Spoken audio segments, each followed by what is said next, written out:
यो चुनावको बेला चाहिँ आश्वासन दिएर जहिले भोट माग्ने अनि हाम्रो समस्याहरू कहिले पनि पुरा नगर्ने, हाम्रो समस्यालाई एकदम इग्नोर गर्ने नेताहरूको बानी बेहोरा पहिलेदेखि हामीले भोगिआएको हो। त्यसैले हामी विगत 2 वर्षदेखि यो बस पार्कमा अत्यन्त पीडामा हामी बाँचिरहेका छौँ। हामीले सेवा समान गरेर वैदेशिक रोजगारमा विदेश पठाएर उहाँहरूले दुःख गरेर आफ्नो जीव ज्यानलाई चाहिँ बादमा राखेर चाहिँ सम्पत्ति कमाएर ल्याउनु भयो। आएर हामीले यो 51 बिघाभित्र लगानी गऱ्यौँ। लगानी गरेर अहिले हामीले अब आज त्यो जग्गा राख्छौँ, हाम्रा छोराछोरीलाई पढ्ने सिलसिलामा बाहिर कुनै ठाउँ पठाउँछौँ भन्दा मेरो एउटा उदाहरण, मेरै छोरी पठाउने बेलामा मैले पाइनँ। नपाएपछि मैले अर्काको घर जग्गा गएर किनेर पास गरेर ल्याएर 1 लाख 1.5 लाखले हुने कामलाई 5 लाख खर्च गरेर मेरो छोरीलाई मैले बाहिर पठाएको छु। मेरो जस्तो समस्या अरूको पनि होला।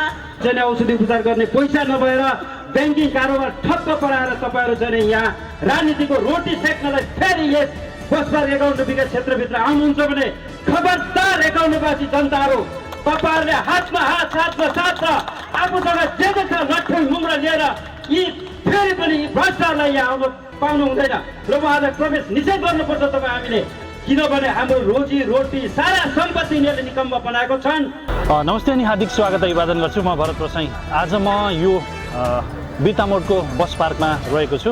बिर्तामोडको बस पार्कमा लामो समयदेखि 51 बिघा जुन क्षेत्र रहेको छ, यो सम्बन्धी विवाद हुँदा यहाँका स्थानीय वासीहरूले आफ्नो जग्गा जमिन बेच्न नपाइरहेको अवस्था र आफ्नो जग्गा जमिन आफ्नै हो भन्न नपाइरहेको अवस्थामा उनीहरू अहिले चरणबद्ध आन्दोलनको घोषणा आज गरेका छन्। उनीहरूले चरणबद्ध आन्दोलन घोषणा गरिरहँदा आजैबाट उनीहरूले के भनेका छन् भने सम्पूर्ण राजनीतिक दलहरूलाई उनीहरूको यो चुनावी प्रचारको कुनै पनि अभियानहरू उनीहरूले गर्न नदिने भनिरहेका छन्। किनभने चुनाव नजिकिँदै गर्दा उनीहरूले भन्ने गरेका छन् कि उनीहरूका चिल्ला भाषण र उनीहरूले ऐक्यबद्धता जनाए तापनि चुनाव सकिए पछाडि उनीहरूले बिर्सने गरेको र उनीहरूको समस्या जिउका तिउ रहने गरेको कारणले गर्दाखेरि यसको दिगो र जतिसक्दो चाँडो समाधान जबसम्म हुँदैन तबसम्म यस क्षेत्रमा चुनावी अभियानहरू गर्न निषेध गरिने चाहिँ उनीहरूले आज उद्घोष गर्दै आन्दोलनको घोषणा गरेका छन्।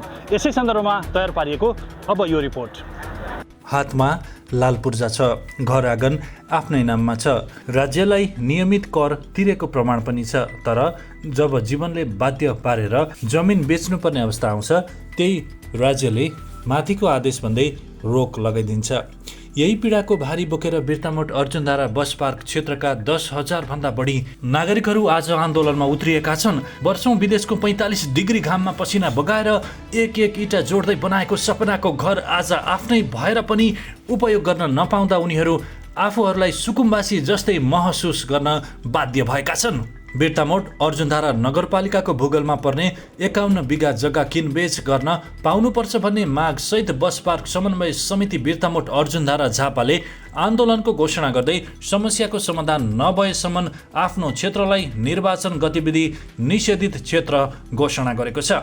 आज बिर्तामोड बस पार्क क्षेत्रमा आयोजित कार्यक्रममा बस पार्क समन्वय समिति, स्थानीयवासी, बुद्धिजीवी तथा नागरिक समुदायको उपस्थितिमा आन्दोलन घोषणा तथा ऐक्यबद्धता व्यक्त गरिएको हो। कार्यक्रमका बीच विरोधको प्रतीक स्वरूप कालो ब्यानर सार्वजनिक गरिएको थियो। ब्यानरमा मालपोत कार्यालयको अकर्मणीयता, सरकार र राजनीतिक दलको उदासीनता र बिचौलियाको चलखेलले न्यायको खुलेआम हत्या भएको छ भन्ने सन्देश लेखिएको थियो। समितिले औपचारिक रूपमा 51 बिघा क्षेत्रलाई निर्वाचन गतिविधि निषेधित क्षेत्र घोषणा गरेको जानकारी गराएको छ।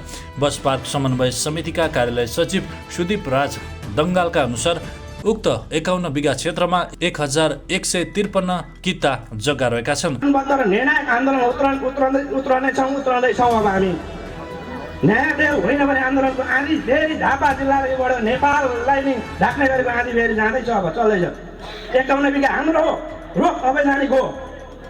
जबसम्म न्याय हुँदैन तबसम्म आन्दोलन अब रोकिने छैन। हामी पीडितहरू सम्पूर्ण नेपाली नागरिकहरूसँग सहयोग र अपिल पनि गर्न चाहन्छौँ। हामीलाई सहयोग गरिदिनुहोस्। हामी मार्न पर्यौँ, हामी सुकुम्बासी हुन लाग्यौँ। हामीलाई सम्पूर्ण नेपालीहरूको साथ समर्थन र सहयोगको आवश्यकता छ। बिर्तामोड र अर्जुनधारा नगरपालिकाको भूगोलभित्र पर्ने यस क्षेत्रका नागरिकहरूले नियमित रूपमा सरकारलाई कर तिर्दै आएका छन् र हातमा धनी पूर्जा पनि पाएका छन्। तर आवश्यक पर्दा ऋण तिर्न अन्य कार्यालय जमिन किनबेच गर्न खोज्दा मालपोत कार्यालयले माथिको आदेश भन्दै रोक्का गरिदिने गरेको उनीहरूको गुनासो रहेको छ। स्थानीयवासीहरू भन्छन्, हामी निर्वाचनको विरोधी होइनौँ, तर हाम्रो आवाज सुन्ने कोही नभएपछि बाध्य भएर यो कदम चाल्नु परेको हो। जीवनको सम्पूर्ण पुँजी खर्चिएर बनाएको सपनाको घर र जमिन आफ्नै नाममा भएर पनि प्रयोग गर्न नपाउँदा कसको मन नदुख्ला।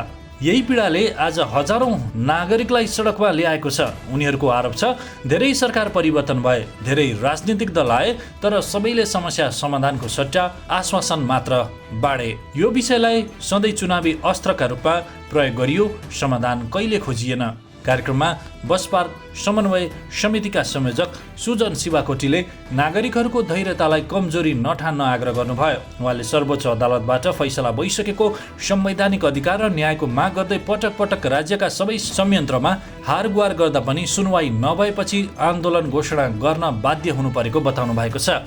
उहाँले केही दिन राजनीतिक दलहरूलाई पर्खिने र माग सम्बोधन नगरिए हदैसम्मको कडा आन्दोलन गर्ने चेतावनी समेत दिनुभएको छ। साथै बिर्तामोड बस पार्क 51 बिघा क्षेत्रका नागरिकको सम्पत्ति हकमाथि लगाइएका सबै प्रशासनिक अवरोध तुरुन्त र बिना कुनै शर्त हटाउन राजनीतिक तथा प्रशासनिक निकायलाई अपिल गर्नुभयो। हामी आन्दोलन हुन बाध्य। हामी 17-18 वर्षदेखि चाहिँ यहाँ प्लटिङ भयो, घडेरी किन्यौँ। घडेरी किने पछाडि तपाईँको चाहिँ दुःख गरेर एउटा घर चराहरू बनायौँ। आज आफ्नो गरिब हामीले जीविकोपार्जन गरिरहँदाखेरि अनावश्यक रूपमा एउटा हल्ला अफवाह फिजाइन्छ।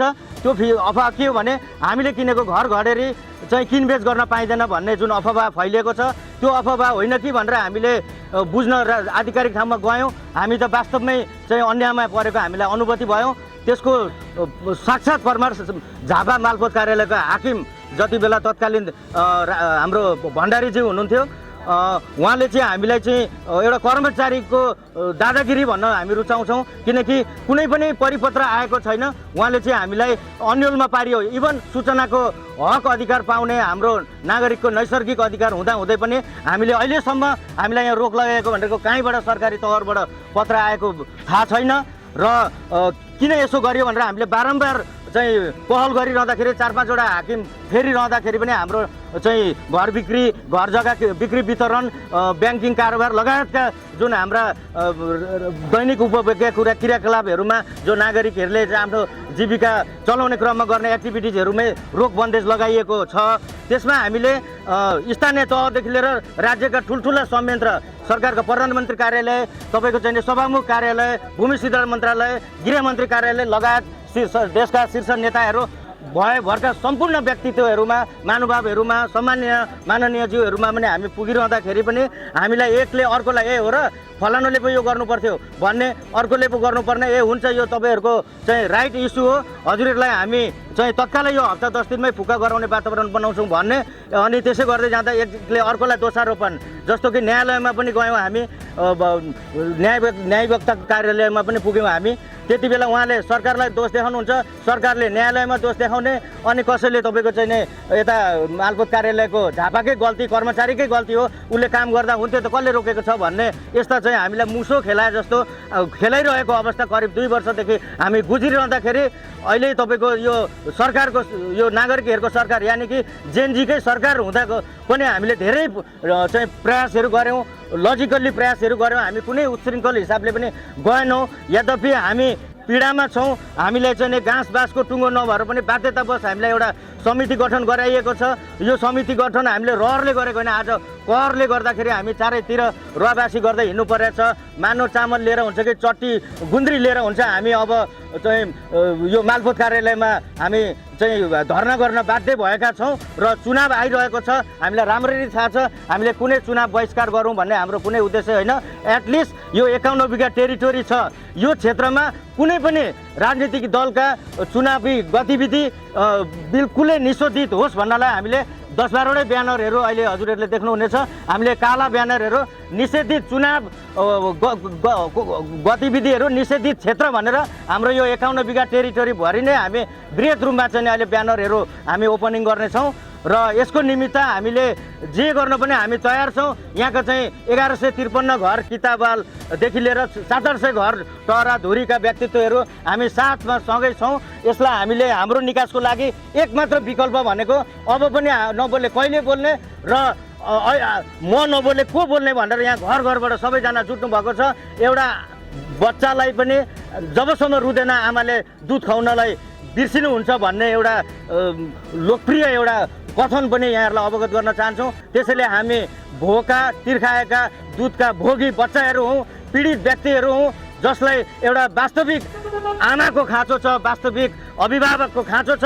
त्यो चाहिँ वास्तविक आमा र अभिभावकहरूमा हजुरहरू मिडिया मार्फत चाहिँ डेलिकेसन होस्, प्रत्यक्ष उहाँहरूको मन मस्तिष्कमा कानमा र आँखामा पुग्न सकियोस् यो दृश्य र वास्तविक पीडा भएको यो दृश्य पुगोस् भन्ने उद्देश्यले चाहिँ हामीले यो चाहिँ आजको यो कार्यक्रम राखेका छौँ। समस्याको समाधान नभएसम्म करिब 10,000 मतदाता रहेको यस क्षेत्रमा कुनै पनि राजनीतिक गतिविधि गर्न नदिने निर्णय गरिएको जानकारी पनि गराउनु भयो।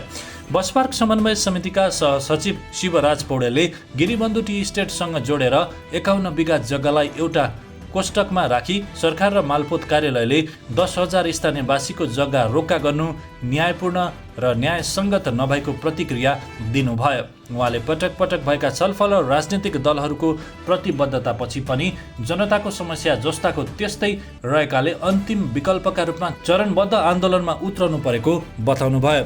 रोक्का गर्नुको कारण सोद्धा माथिको आदेश भन्ने जवाफ दिने तर कुनै आधिकारिक पत्र नदेखाउने गैर जिम्मेवार व्यवहार भएको आरोप पनि लगाउनुभयो। सहसचिव सुदीप राज दङ्गाले विगत 2 वर्षदेखि निरन्तर संवाद र आन्दोलनका कार्यक्रम गरिरहँदा पनि स्थानीय सरकार, प्रशासन, मालपोत कार्यालय र सम्बन्धित निकायहरूले 10,000 जनताको समस्यालाई गम्भीरतापूर्वक नलिएको कारण बाध्य भई सडकमा उत्रनु परेको बताउनुभयो।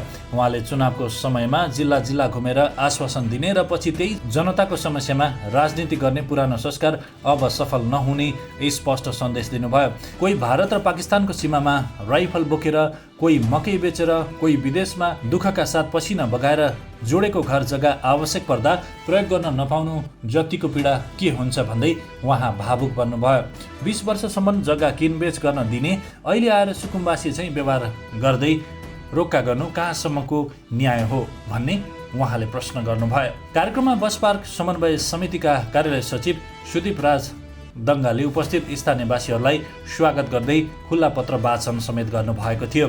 उक्त खुल्ला पत्र मार्फत राजनीतिक दल, समाज प्रभुत्वशाली व्यक्तित्व, बुद्धिजीवी तथा नागरिक समुदायलाई समस्या दिगो र शीघ्र समाधानका लागि अपिल गरिएको छ। कार्यक्रममा स्रष्टा तथा साहित्य चौतारी नेपालका संरक्षक तथा अध्यक्ष देवीभक्त श्रेष्ठले 51 बिघा क्षेत्रभित्र आफ्नो पनि जमिन रहेको र आफू पनि पीडामा परेको बताउनु भयो। बिर्तामोड अर्जुनधारा बसपार्क क्षेत्रका नागरिकहरूको यो सङ्घर्ष केवल जग्गा किनबेचको सवाल मात्र होइन, यो नागरिक अधिकार र राज्य जवाफदेहिता र न्यायको खोज हो। लाल पूर्जा हातमा भएर पनि अधिकार प्रयोग गर्न नपाउने यो अवस्था कहिलेसम्म रहन्छ भन्ने प्रश्न आज हजारौं नागरिकले राज्यतर्फ तेर्सिआएका छन्। मोफसल अनलाइन टिभीका लागि पवन ढकालको साथमा भरत प्रसाई, बिर्तामोड बसपार्क क्षेत्र।